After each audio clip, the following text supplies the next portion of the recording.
Hi friends, ನಮಸ್ತೆ. ನಾನು ನಿಮ್ಮ AKVT ಕುಕಿಂಗ್ ಚಾನಲ್ಗೆ ಎಲ್ಲರಿಗೂ ಸ್ವಾಗತ.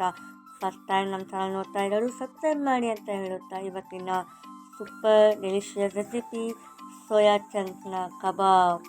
ಸೂಪರಾಗಿರುತ್ತೆ. ಈವ್ನಿಂಗ್ ಟೈಮಲ್ಲಿ ತುಂಬ ರುಚಿಕರವಾಗಿರುತ್ತೆ, ಸೂಪರಾಗಿರುತ್ತೆ. ಇದನ್ನು ಮಾಡುವ ರೀತಿ ಹೀಗೆ ನೋಡುವ ಮೊದಲಿಗೆ ಸೋಯಾ ಚಂಕ್ನ ತಗೊಳ್ಳಿ. ಗ್ಯಾಸ್ ಸ್ಟವ್ ಮೇಲೆ ನೀರನ್ನು ಇಡಿ ಕಾಯಲು. ತದನಂತರ ಸೋಯಾ ಚಂಕ್ನ ಹಾಕಿ 1 ಮಿನಿಟ್ ಬಿಟ್ಟ ತಕ್ಷಣ ಗ್ಯಾಸ್ ಸ್ಟವನ್ನು ಆಫ್ ಮಾಡಿ, ಆಮೇಲೆ ಲಿಡ್ಡನ್ನು ಕ್ಲೋಸ್ ಮಾಡಿ 10 ನಿಮಿಷ ಬಿಡಿ. ತದನಂತರ ಆ ನೀರನ್ನು ಸೋಸಿ ಆಮೇಲೆ ಸೋಯಾ ಚಂಕ್ನ ಹಿಂಡಿ ರೆಡಿ ಮಾಡಿ. ನೆಕ್ಸ್ಟ್ ಒಂದು ಬೌಲ್ ತಗೊಳ್ಳಿ.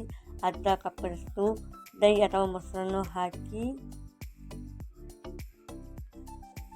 Next 1 tablespoon pepper powder, 1 tablespoon ಧನಿಯಾ powder, 1 tablespoon rasam powder, 1 tablespoon ಮಿರ್ಚಿ powder, next 1 tablespoon garam masala, next ರುಚಿಗೆ ತಕ್ಕಷ್ಟು 1 ಟೇಬಲ್ ಸ್ಪೂನ್ ಅಥವಾ ಉಪ್ಪನ್ನು ಹಾಕಿ ಇನ್ನೂ ಚೆನ್ನಾಗಿ ಮಿಕ್ಸ್ ಮಾಡಿ ಎಲ್ಲ ಹಾಕಿರುವಂತಹ ಮಸಾಲನ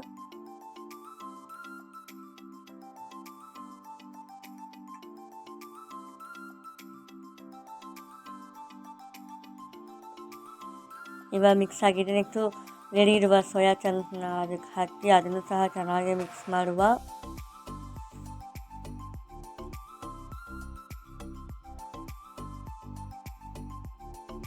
ಆ ಖಾರ ಎಲ್ಲ ಆ ಚಂಕ್ಗೆ ಮಿಕ್ಸ್ ಆಗಬೇಕಾದ್ರೆ ರೆಡಿ ಮಾಡಿ.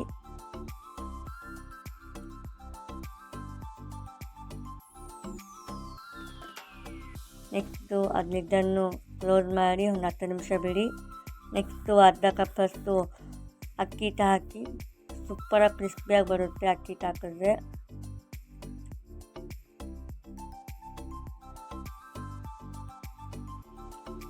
ಅದನ್ನು ಸಹ ಚೆನ್ನಾಗಿ ಕೈಯಾಡಿ ಮಿಕ್ಸ್ ಮಾಡಿ.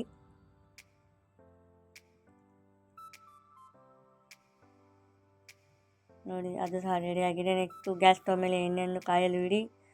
ಕಾದಿದ ಮೇಲೆ ಒಂದೊಂದಾಗಿ ಸೋಯಾ ಚಂಕ್ನ ಅದಕ್ಕೆ ಎಣ್ಣೆ ಬಾಂಡಿಗೆ ಹಾಕಿ ಆಲ್ಮೋಸ್ಟ್ ಹಾಕಿದ್ದೀವಿ. ನೋಡಿ, ಫ್ರೈ ಮಾಡೋಕ್ಕೆ ಬಿಡಿ 3 to 4 ಮಿನಿಟ್ಸ್. ಸೂಪರಾಗಿದೆ. ಈ ರೆಸಿಪಿ ಇಷ್ಟ ಆಗಿದೆ ನಮಗೆ ಸಬ್ಸ್ಕ್ರೈಬ್ ಮಾಡಿ. ಇದೇ ಥರ ವೀಡಿಯೋಸ್ ನಿಮಗೂ ಸಹ ನೋಟಿಫಿಕೇಷನ್ ಬರುತ್ತೆ. ಸಬ್ಸ್ಕ್ರೈಬ್ ಮಾಡಿ, ಲೈಕ್ ಮಾಡಿ ಆ್ಯಂಡ್ ಶೇರ್ ಮಾಡಿ, ಸಪೋರ್ಟ್ ಮಾಡಿ ನಮ್ಮ ಚಾನಲ್ನ.